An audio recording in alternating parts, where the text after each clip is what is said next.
Welcome to the fourth week of OMG Tuesdays.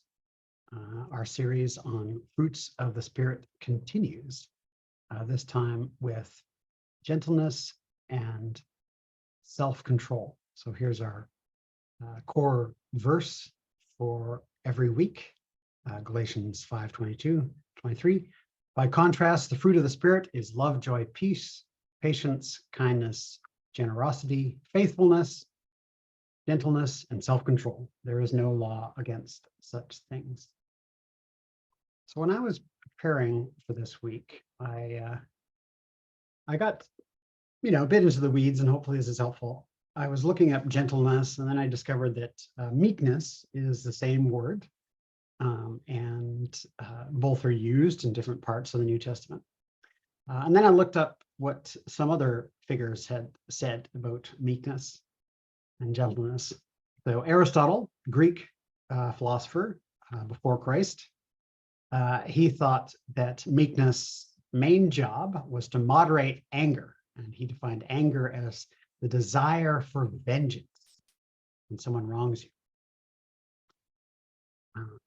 And then Epictetus, who is a Stoic philosopher, also Greek, but coming out of the Stoic tradition, his advice to people was, you must no longer feel anger, resentment, envy, or regret, the whole list of emotions, including anger, that you shouldn't feel at all. This advice is not unique to him. So a more famous Stoic philosopher you may have heard of is Seneca, Roman.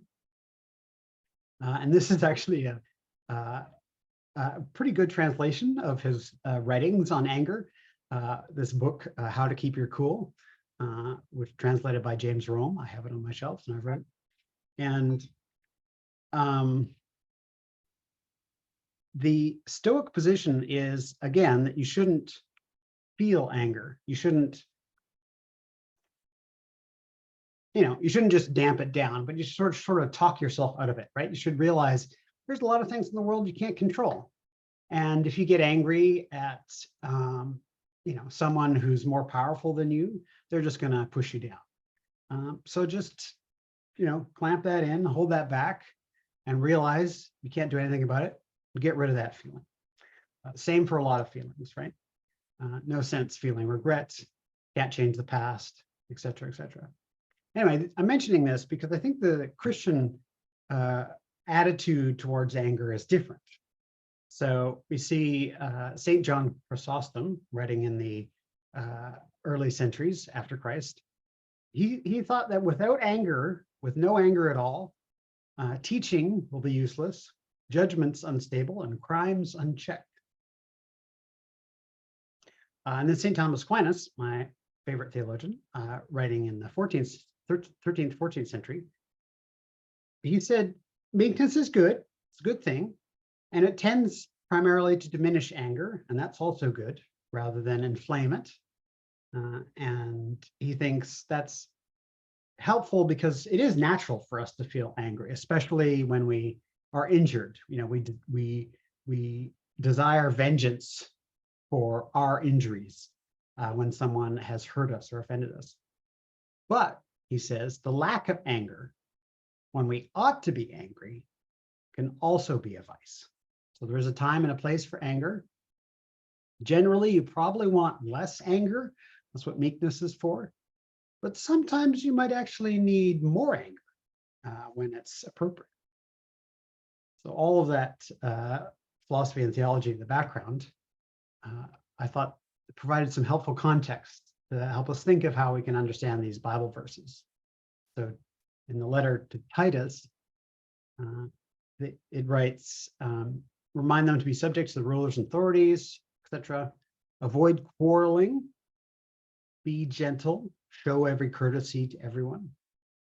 For we ourselves were once foolish, disobedient, led astray, slaves to various passions and pleasures. The concern here seems to be that quarreling, etc.,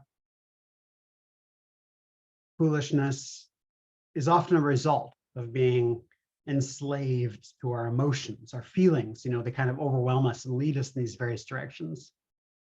And the first verse here lists a variety of remedies, reminders to avoid that kind of outcome. Similarly, here's James. You must understand this, my brothers and sisters. Let everyone be quick to listen, slow to speak, slow to anger. For human anger does not produce God's righteousness. Rid yourselves of all sordidness and rank growth of wickedness, and welcome with meekness the implanted word.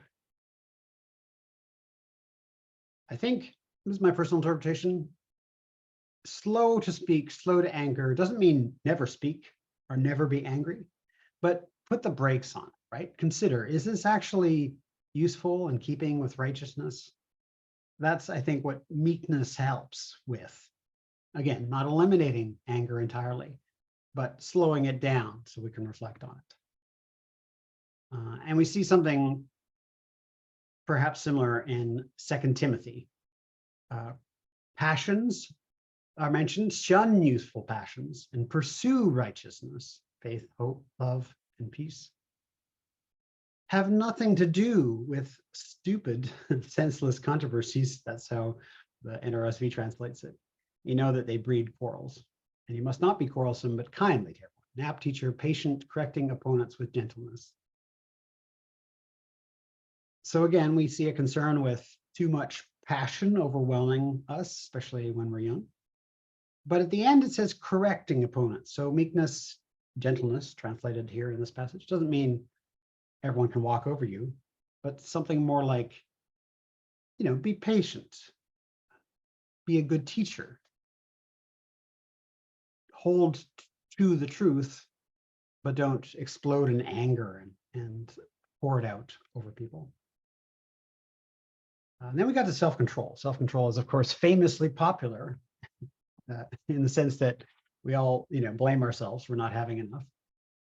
Thomas Aquinas, again, he discusses two meanings. I think we still have this connotation today where we think of self-control as mostly being about physical pleasure, whether that's sex or eating too much or, whatever. He also said, though, that self-control is the ability to act according to reason instead of acting on your desires. It's kind of a restraint, right? When you see something, you don't immediately act for it, but you consider, is this a good thing for me? And again, we see double-sidedness here, which I think is helpful. He goes on to say, you can sin by denying yourself. If you desire to do good and prevent yourself from doing it. Aquinas is not a Stoic, and I don't think Christians should be Stoics. The ideal is not to desire nothing, but to desire what is good and even enjoy doing it. There's a place for the emotions and the passions in the Christian life. So then we have this one passage in self-control from 2 Peter. Thus he has given us, so speaking about God, his precious and very great promises so that you can escape from the corruption that is in the world because of lust and may become participants in the divine nature. And there's this long list. For this very reason, you must make every effort to support your faith with excellence, excellence with knowledge, knowledge with self-control, self-control with endurance, endurance with godliness, and godliness with mutual affection, and mutual affection with love. I've underlined the last bit because I think it's significant and striking that we end with affection and love, right? The goal isn't just self-control, tie yourself down, don't feel anything, don't be moved by anything, but it's a progression moving towards affection and love. Those are good things that we should feel and want to feel rather than deny. So my final thoughts on this, Christianity is not stoicism, as I've mentioned.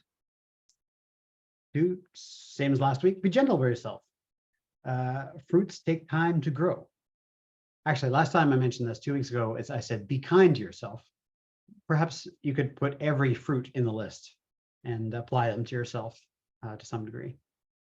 And then my thought is, instead of getting angry for our lack of meekness or self-control, certainly common temptation, What if we just focused on the positive, encouraging the fruits when we see them?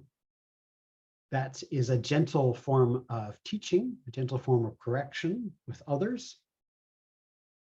Perhaps we should apply it to ourselves as well.